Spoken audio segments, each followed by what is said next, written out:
Good morning po sa inyo lahat. Isa pang muli yugto na ating daily Bible blessings. Pamagat po ng ating araling umaga ay, seryoso ba ang kasalanan? Seryoso ba ang kasalanan?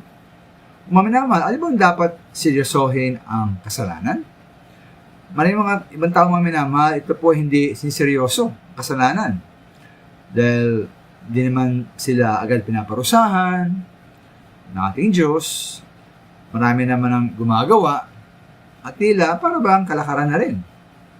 O talagang iba na talagang panahon marahil hindi na uso ang kabanalan. Kaya po napakababa na ang pamantayan ng banal at dalisay na pumuhay. Ngayon po, at nanda mga minamahal, no? Tandaan natin, nasa harap ng Diyos ang kasalanan ay napaka-seryosong bagay. Kaya sabi nga sa Mark chapter 9, na kung ang kamay natin ay sanhi ng pagkakasala, putulin ito. Kung ang paang sanhi ng pagkakasala, putulin ito. Kung ang mata ang naging sanhi ng kakasala, dukutin ito. Di balin putol ang ating kamay o paa, o kulang tayo ng isang mata, ngunit may buhay at papasok sa karya ng Diyos. Kaysa naman kompleto tayo sa ating katawan, ngunit iatapo naman tayo sa impyerno kasama ang mga uod at ang apoy. Kaya naman ang kasalanan po ay seryoso at hindi isang magana bagay lamang. Ang impyerno po ay totoo. Isang bagay na